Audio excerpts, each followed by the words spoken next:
Hey everyone, Sarah Hash here, and I'm here with Dustin Brome of the Massive Agent Podcast, and I'm really excited to be here with him. We are up in freezing New York City. I think it's below 7 today.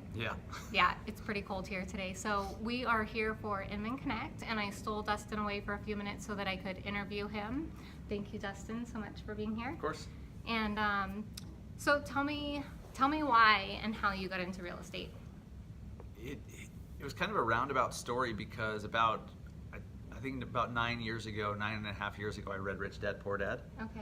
And because in my family, like I'm the first person in my family to have started a business and go out on their own. And so I didn't really have any perspective of what was possible. Okay. I always thought that people who ran companies and had companies were like a different kind of person. And so Rich Dad, Poor Dad really opened my eyes to entrepreneurship, and specifically within real estate. And so I wanted to be a real estate investor. I wanted to flip homes. And then, you see all the infomercials like, make $50,000 next weekend. And so I'm like, wow, that sounds nice. And so I got into real estate investing and met my former broker, and he's like, you've got to get your license. He was the president of like the local RIA association. Okay. And he's like, you have to get your license because it'll really help with your investing. So I did, fully intending to just like have that as a tool to be a better investor.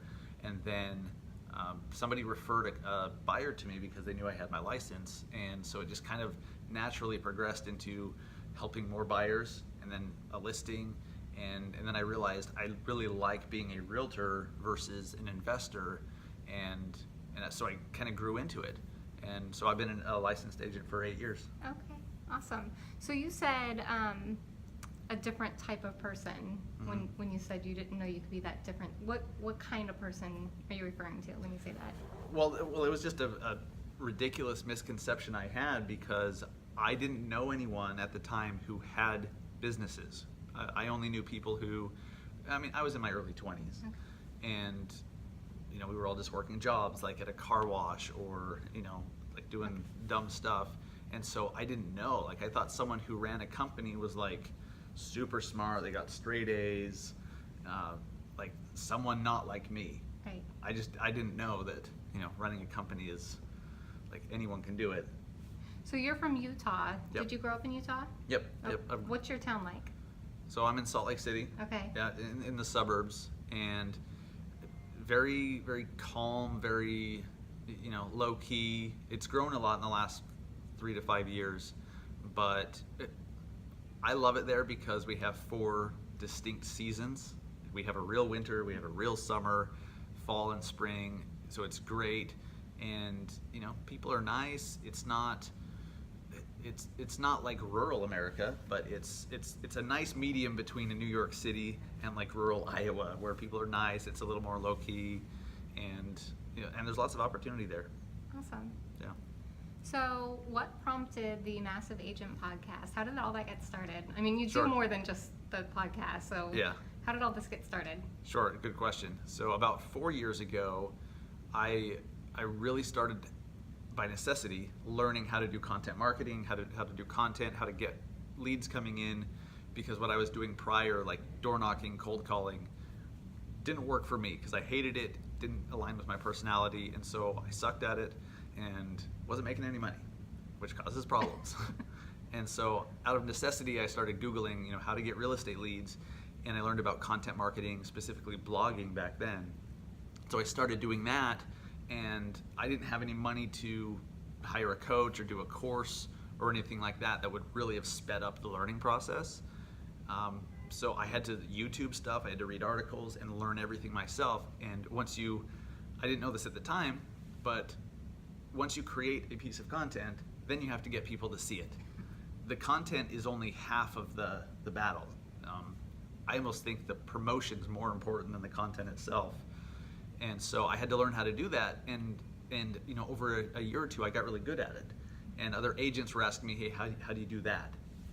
And it wasn't until I got on Snapchat a few years ago that I started networking with a bunch of other agents from around the country that I realized there's this real like thirst and need in our industry for real estate marketing help. And and we started a Facebook group, and a few thousand agents joined that, and I realized like there's a real opportunity to help a lot of agents and loan officers, but also it could help me build my personal brand as well. And so a year ago I launched the podcast. It was one of those things I was just like, it was on January 1st when I was walking my dog listening to another podcast. I'm like, what am I waiting for? Just go home and record a show. And I did, and I didn't even know what I was going to call it.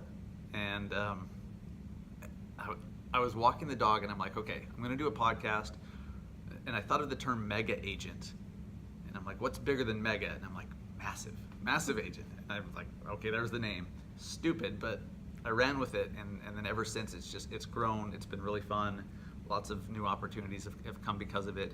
And I've met a lot of amazing agents and loan officers along the way too. And the Facebook group you started, that's the Snap Pack group. Yep, that's the Snap Pack. how I met you. Okay. Sue Pinky Benson Yeah. invited me to that group, or Awesome. maybe Scott Crossland, but either way, one of those two invited me to that group. And Awesome. so I've really enjoyed following you in there. Cool. So that's awesome. Who has been your biggest inspiration in not just real estate, but in marketing and growing and helping others? Who's been your biggest inspiration? This will not be a surprise to anyone that's followed me for more than a couple days, but I look up to Gary Vaynerchuk so much, and there's something about the way he's so matter of fact, and the stuff he talks about is so practical. And so I bought into it, to everything. I bought into the concepts and started implementing it. And then once you realize like this stuff works, then you start doing more of it, and you're like, wow, this really works. And so he by far, just through his videos, through his podcast, his articles and everything, has really changed my whole life and my whole business. I know some people don't like him for whatever reason, personal reasons, his personality. I get it, but like he has the roadmap that works for marketing. And so he's really the only one I look up to as far as marketing and real estate. Awesome. I'm totally a huge Gary Vee fan. Right. Yeah, and I just told you earlier, that's all that's on my YouTube channel. Exactly. Is Gary Vee or Chris. So Yep. What about mentors along the way, growing up, in your teens, 20s? Who have you looked up to from a mentor perspective? So in school, in my teens, football coaches. Like I didn't really, like, my dad's great, but like when you're a teen, you don't listen to your dad. Right. Like you want to do exactly the opposite of what he says.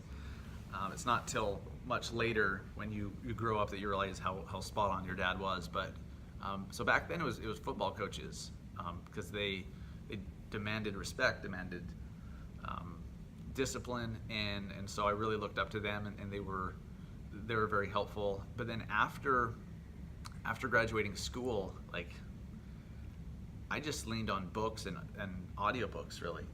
I didn't really have any person in my life aside from my dad to be that mentor figure. And I mean, 'cause I'm a self-educated person. I didn't graduate college. I just kind of threw my hands up and was like, this isn't for me. And in hindsight, I'm very glad I did that, but I was still educating myself. That education is what's important, not school. And so I just self-educated through books and everything like that. So I would say that until I got into real estate. And then my former broker was a big mentor and influence on me, and he still is. He's great. But you really got to find someone or something that can, outside of yourself, to help you along the way. Like, it's too hard to go it alone. Right. What is your absolute favorite thing, or that high that you get from selling real estate?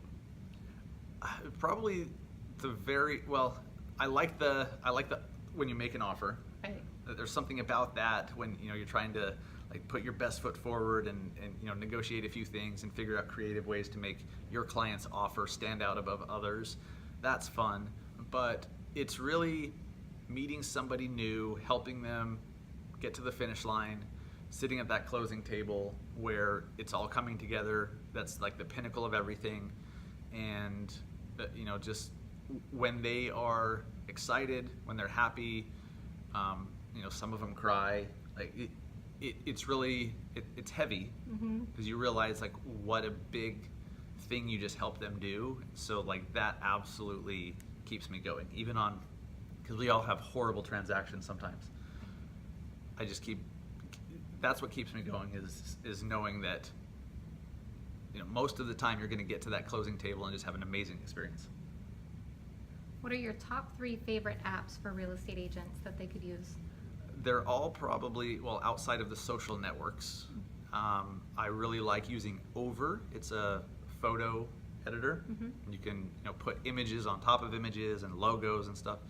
Oh, and it edits video as well. Over's really good. What else? I'd have to look at my phone.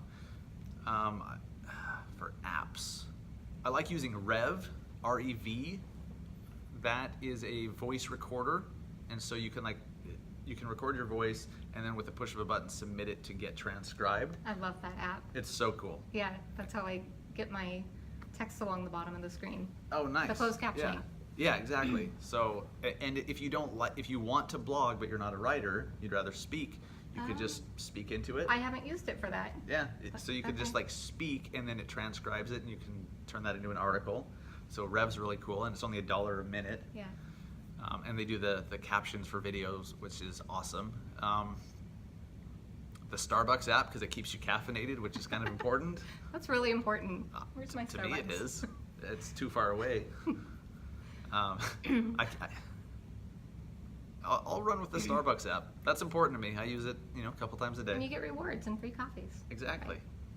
So you have 2 small children. Yes. And a fitness queen for a wife. Yes. How is that? I'm definitely going to show her this. How much fun is that? And how do you I'm thinking about how much flexibility you have in real estate to spend time with your kids. So tell us what that's like. Yeah. My schedule's crazy because I'm not just an agent working in an office with set responsibilities. Like I have businesses, I'm trying to grow those businesses. So like if I didn't have a family, I would work every minute of the day. I just would because I enjoy it. But I try to, after 5 or 6 p.m., come up for dinner. I mean, because I work from home most of the time. Come up for dinner, spend time with the kids. I get to see them, throughout the day. I have flexibility that if we want to go to the aquarium, we can just go for a few hours. It's the greatest thing in the world to, to have kids, and knowing that they look up to you really lights a fire under my ass too. How old are they? I have a son who's 4.5, and then my daughter is 14 months. Yeah. Little ones. Yep. Fun. Not a baby anymore, but like almost a baby. Yeah. How'd you meet I your wouldn't wife? change anything. Starbucks. That's awesome. Yep. She worked at Starbucks, and it was a Starbucks that I would go to. This was before I got into real estate. Because I was dating her when I first took my real estate exam. Yeah, but she worked at the Starbucks that I'd go to every morning on the way to where I worked, and I thought she was married. I don't know why. I thought she was married and like a lot older than me. But I was mixing my coffee one morning, and she came out. And she started talking to me. I'm an introvert. Like I'm pretty shy actually, and she's like, so what are you doing this weekend? And I'm like, oh, I'm going to shoot guns. Like, it's really, really cool. Like, I'm going to shoot guns with my dad. And she's like, oh, I like to shoot guns too. And I'm like, well, maybe we should go. And so we went out after that. And yeah, it was at Starbucks. Awesome. Yeah. So here's my tough question for you. Okay, so you have me nervous. There are a lot of men predominantly doing podcasts and very few women. It is dude heavy, isn't it? It is. Yeah. So why do you think that is, and what advice would you give women to get involved or start podcasting? I feel like there's a field of landmines that I have to navigate with. Don't blow anything up here. With responding to that, because I'm not a woman, so I don't know why women don't podcast more. I think guys are. It's much easier for guys to be like, hey, look at me, and they jump into stuff like a show, a podcast, stuff like that, where where they can get themselves out there. In terms of marketing, like in the context of marketing in our industry, I think guys are more ready or willing to jump out there and be like, look at me. I think that's probably the answer. Women might watch this and be like, no, you have no idea what you're talking about, and I'd agree with you. But it's also surprising because podcasting is not. It doesn't have to be a big tough thing. Like, to be honest, like I can do it, and if I can, like I'm not some genius. If I can figure it out and do it and be successful with it, then anyone can. I wish more women would, because it's an underserved space, which is great opportunity. Yeah. And there's some pretty powerful women in our industry that are launching shows here in the next few months that they haven't announced it yet, so that's pretty cool. But yeah, there's such a low barrier to entry with starting a podcast. It's free. It can be. You can use your iPhone and record into your phone. Like, you just need to have a host, and the host is where you upload your audio file to, and then the host distributes it to iTunes, Spotify, Alexa, iHeartRadio, Google Podcasts, all the podcast platforms. The host is what distributes that out, and that's like $12 a month. Okay. It could be more. There are some free versions that I do not recommend, but like I pay $12 a month for mine, and that's really all you need. You could buy a mic. I wouldn't spend more than $100. That's really all you need, and then you just need to have an idea and know how often you're going to do it. What are you going to talk about? Are you going to have guests? Is it going to be weekly, daily, monthly, whatever? Just decide on that and do it. Like, it's really, again, if I can do it, anyone can do it. It's really not that big of a deal, but you have to start. Okay. So I've been dying to ask you, Yeah. How awesome was it to go out on the stage at Inman Connect yesterday? That was pretty freaky, in a good way. That was day before yesterday. Sorry. Yeah. Right? Yeah, that was Tuesday. Yeah, that was Tuesday. 2 days ago.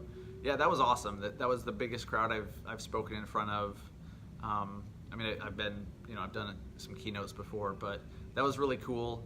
It was surprising though, because when I went out, I asked the audience how many people already have a podcast, and there are probably 1,000, 1,500 people or so in the audience. I don't know, maybe less. But I asked how many had a podcast, and I was thinking there'd be a dozen or two. Yeah. There was one person with their hand up. I know. Isn't that One. crazy? Yeah, it blew my mind. But that just shows you the opportunity that's still there, because a lot of people still think that like they've missed the boat on podcasting. Right. Like, oh, there's so many shows already. Not when there's over 1 million licensed realtors and however many real estate agents, and then there's loan officers, and then there's title. And like, our industry is so big, and we need more voices. Not everyone wants to hear from me. They might want to hear from you. So it was really surprising, but I had a great time at Inman. Amazing, like the production behind the scenes, just seeing them backstage, people running around, and everything that goes into putting on a big production like that is very impressive. So it was a lot of fun. Awesome. Yeah. That's so exciting. Yeah. So rapid fire. Okay. Books or book. Like, want me to name books? Favorite book. Rich Dad Poor Dad, because it started it all. Pizza. Pepperoni. TV. Don't watch it. Sports. Football. Movie. The Departed. That's random. Ice cream. I like it. Vacation spot. Puerto Vallarta. Nice. Awesome. That's all I got. And Puerto Vallarta sounds pretty amazing when it's 7 degrees outside with wind in Manhattan. Yeah, it's a little chilly here. It's a lot of chilly We here. covered that in the beginning. Yeah. But yes. So thank you so much. Yeah, thank you. It's been I've really enjoyed just getting to know you in these last 15 minutes. Awesome. Because we really haven't talked much before that. True. So Yeah. it's been awesome. I appreciate your time. Thank you so much. Thank you guys for tuning in.